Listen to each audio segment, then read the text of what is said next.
Today's topic: the paradox of being a boring entrepreneur. Being boring is the best business strategy. Being an entrepreneur is boring. Most of what you do is repetitive. To do it well, you have to fall in love with doing the same task every single day, whether or not you're making money. A lot of the time, it feels like nothing significant is really happening in your business. So it is easy to go chasing the next new thing that gives you a rush, like a new product or a service or a new idea or a new tool or even a rebrand that the business does not really need. All of it makes you look busier and feel better because you think that is progress. But the boring work of running a profitable business is the part that compounds. One more rep does not look like much on the day that you do it, but each rep builds on the one before it, and given enough time, this is what grows the business. In this video, I want to show you that being boring is an advantage, both in who you are as a founder and in how you run the business. And I do not mean being boring as in dull or lazy. I mean boring on purpose. You stay disciplined and low on drama, and you keep doing the things that already work while everyone around you chases the next shiny thing. This is an overview of what we are going to cover in this video. First, why the boring things are so hard to stick with, because there is a real science on why your brain keeps pulling you towards whatever is new. Second, why the most boring founders are often the most successful. Third, why a business run the boring way runs better. Fourth, how boring compounds over time. Fifth, what it takes to choose boring on purpose. And last, we will build your boring system together so you have something that you can actually run, not just a nice idea. By the end of this video, you will not be trying to escape the boring parts of your business. You will see that the boring work is the strategy, and you will know how to fall in love with the reps. Let's get into it. Why the boring things are so hard. The reason doing the boring things repeatedly is so hard to stick with comes down to how your brain is built. It is wired to chase anything new, and that wiring runs on dopamine. Dopamine is often called the pleasure chemical, but it is more about wanting something than enjoying it. It is what makes you go after the next reward, and it spikes on the promise of that reward even before you get it. Two neuroscientists, Nico Bunzeck and Emrah Düzel, scanned people's brain and found that a reward area in the midbrain lights up the moment a person sees something new, even when that new thing comes with no reward at all. The newness alone is enough to set it off. So something new gives you a small chemical reward just for being new. Novelty is only half of it. The other half is what happens after you get the new thing, because the excitement does not last long. Psychologists call this the hedonic treadmill. Whatever happens to you, good or bad, you get used to it and your mood settles back to where you started. The well-known study here followed people who won the lottery, and a year later, they were barely happier than people who had not won it at all. The buzz of the win had worn off. Your wins in business wear off the same way. Launching a new offer or getting a new client feels huge for a few days, and then it becomes normal. You start looking for the next thing that gives you the feeling again. The high from novelty and the way it fades work together to trap you in a loop. Something new excites you, the feeling does not last, you go looking for the next new thing to bring it back. The loop has a name in business. It is called shiny object syndrome. Your brain is just doing what it evolved to do, which is go after what is new. The boring work in your business gives you almost none of that dopamine hit at all, so it can never feel as good as chasing the next new thing. There is also a direct cost of jumping between all of these new things. Every time you stop what you're doing right now to start something new, your brain has to switch gears, and that switch is very expensive. The American Psychologist Association found that switching between tasks can cost you up to 40% of your productive time. So if you're running 5 projects at once because each one excites you, you're not getting 5 times as much done. You're losing close to half of your working time just switching between them. The shiny things that are the hardest to resist often look like real work. For example, a new product idea or a new tool that everyone says that you need can feel like a smart business move instead of a distraction that it actually is, because you give it your time and energy, it feels productive, but often it's just novelty again, taking you away from the boring work that was already compounding to make you money.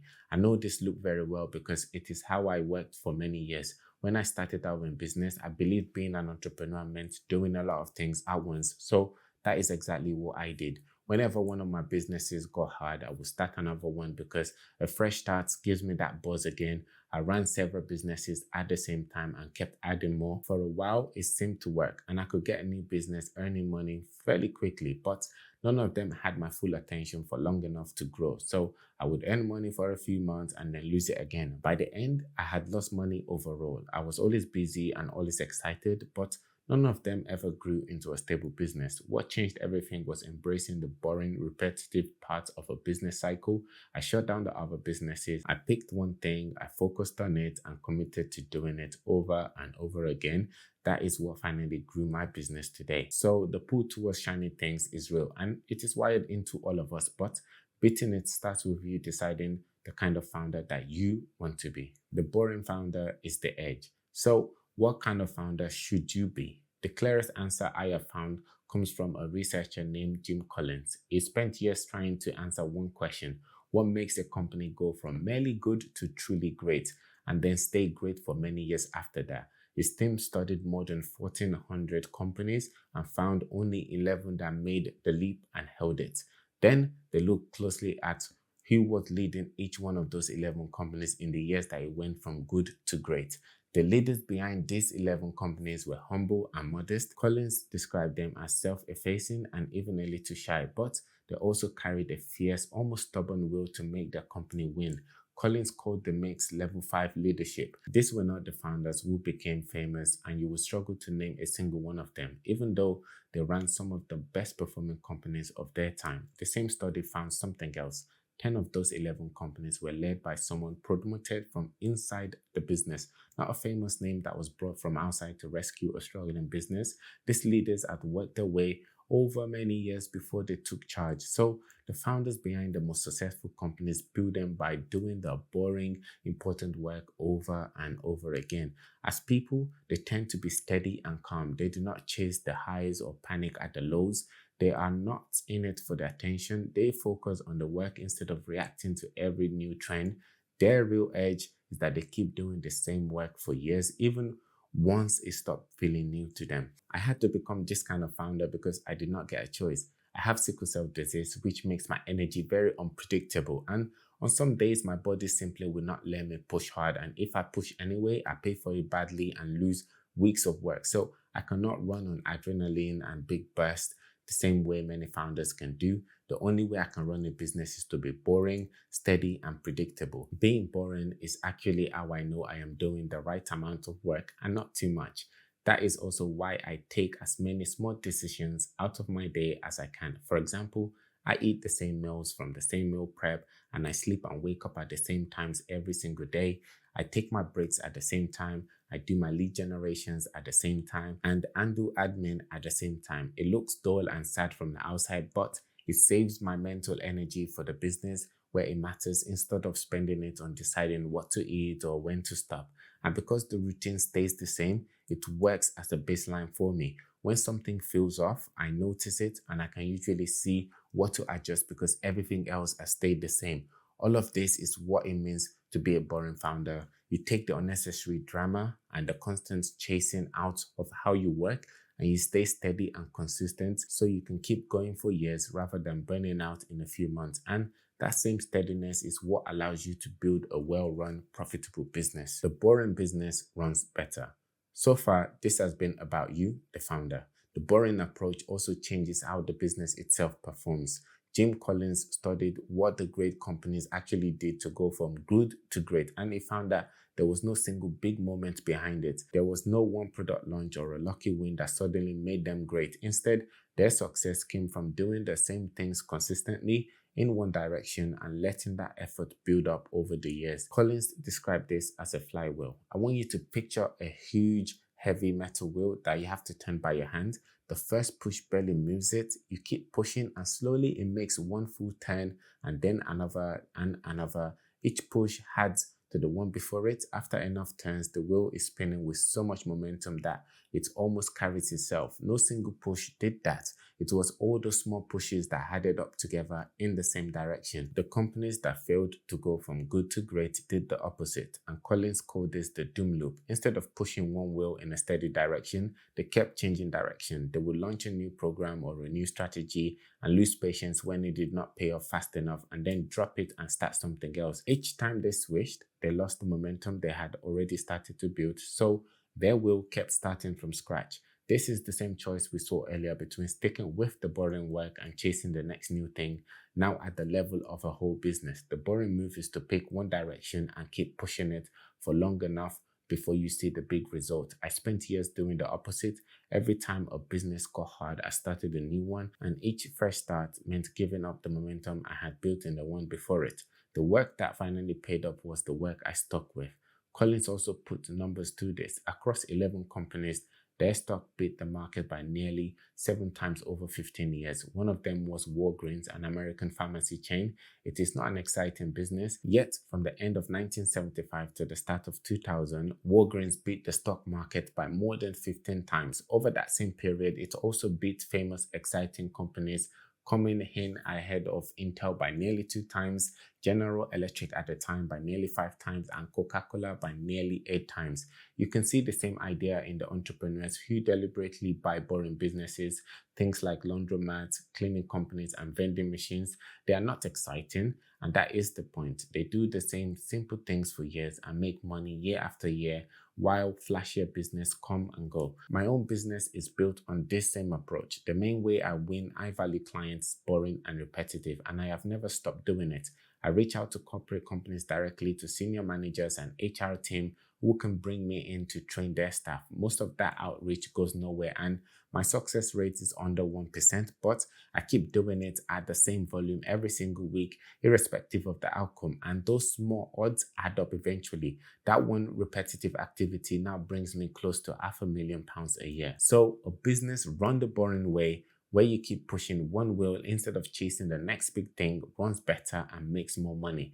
But while you're pushing that wheel, it can feel like nothing is happening at all. The boring work compounds. The feeling that nothing is happening is the hardest part of the boring path, and it is where a lot of people give up and choose to pivot. When you do the same work every single day, the results do not arrive at the same speed as the effort that you're putting in. You can put in months of work before you see much back, and the results often arrive later and often several at once. A good example of how the boring work pays off was summed up by Darren Hardy with this simple formula. Small, smart choices plus consistency plus time add up to a radical difference. In his book, The Psychology of Money, Morgan Housel described how over 99% of Warren Buffett's wealth was built after his 50th birthday. He had been investing since he was a child, but almost all of the money came late because that is what decades of steady investing finally added up to. Another way to put this is that good investing is less about making brilliant moves and more about consistently avoiding the bad ones, so you stay in the game long enough for the small gains to add up. This is why the boring path feels so unrewarding in the moment and why it is so easy to abandon. The eventual payoff is in the future, while the effort is all in the present. A shiny new thing rewards you with the dopamine today, which is why it is so tempting. The boring work pays much more, but it pays you later. Some of the best results in my consulting business have come from this kind of patient, repeated effort. I keep in touch with people that I've worked with long after the work is finished, and I will often fix small problems for them for free. None of that pays me anything at the time. My aim is actually to make my clients not need me, but because I stay useful and stay in contact, they tend to come back when something bigger comes up, and a large share of my repeat work comes from exactly this. It is a boring habit that brings no money in the moment, but it almost always leads to repeat business later on. The boring path works because small efforts always compound. The hard part is trusting the process before you can see any proof, and that takes a lot of discipline. Once you trust the results are coming, choosing the boring path on purpose becomes much easier. Choosing the boring path intentionally. Choosing the boring path on purpose means deciding in advance that you will pick the most important things crucial to the profitability of your business and do them consistently without entertaining any exciting options. It is a strategy that you choose from the start because you already know it is one of the things that pays off, even though it is easy to overlook. Choosing boring does not mean repeating the same thing blindly. The boring path still needs your attention. You keep the direction steady, but you keep improving on how you do the work. What you do not do is throw out the whole direction and start again every few weeks. The difference between staying consistent and being stuck is whether you're still paying attention and getting better at the work, or just going through the motions and doing it for the sake of doing it. There is a book by Jeff Olson called The Slight Edge that explains why this has to be a deliberate decision. His point is that small actions that moves you forward are easy to do and just as easy not to do. For example, making the cold calls you plan to make is easy enough to do. It is also easy to skip, and because missing one day costs you nothing, it becomes easy to keep missing them. Choosing the boring path on purpose is essentially deciding to do the easy, important things that you could have just easily skipped. There is also a practical reason for choosing the boring path. You can build a system around boring, repeatable work. You can write down a process for something that you do the same way every single time, then either hand it over to someone else or automate part of it. Exciting one-off work cannot be systemized because it is different every single time. So the boring parts of your business are the ones you can turn into a machine that runs without you. So the boring path is a deliberate choice. You pick the important things and commit to doing them consistently, making sure you get better at them as you go along. And because the work is often repeatable, you can build a simple system around them. So the work keeps happening automatically, irrespective of your mood. Build your boring system. I have broken down the system for doing the boring things consistently into 5 steps. I used all 5 in my own business, and you can build a simpler version for yours. Step 1, pick the one important thing. Look at your business right now and find a boring, repeatable activity that actually drives your profit, the kind that is easy to do and easy not to do. For me, it is the cold corporate outreach I mentioned earlier. For you, it might be reaching out to a new lead or publishing content every single week. Whatever that is, commit to that one activity and have the self-awareness not to chase the shiny projects that pull your attention away from it. Step 2, turn that one thing into a rep.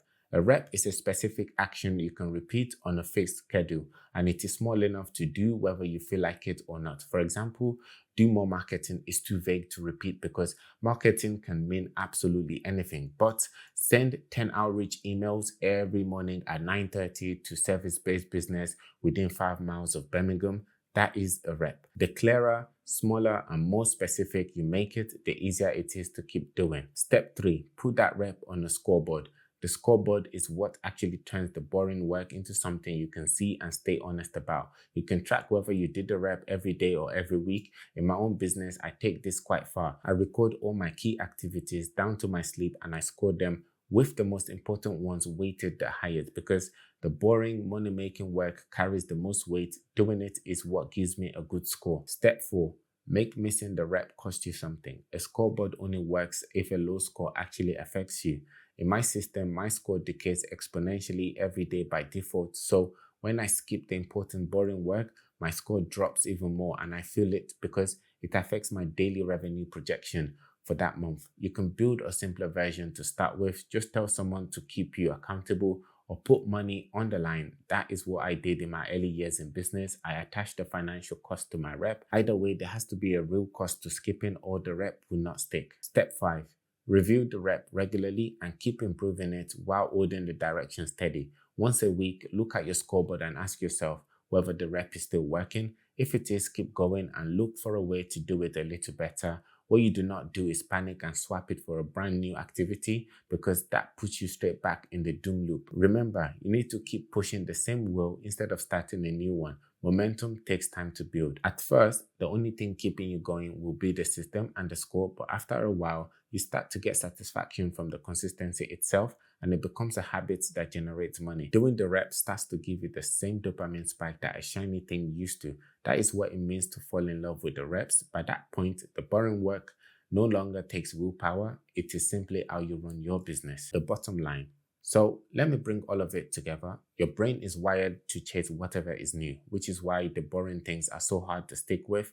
We have seen that the founders behind some of the best companies tend to be steady, disciplined ones, not the loud personalities chasing attention, and the companies themselves grow by pushing in one direction for many years instead of changing direction every time something new comes along. The boring work compounds when you do it repeatedly, and because it is repeatable, you can turn it into a system. So the boring path is actually a strategy you choose on purpose because it is the one that pays off in the long run.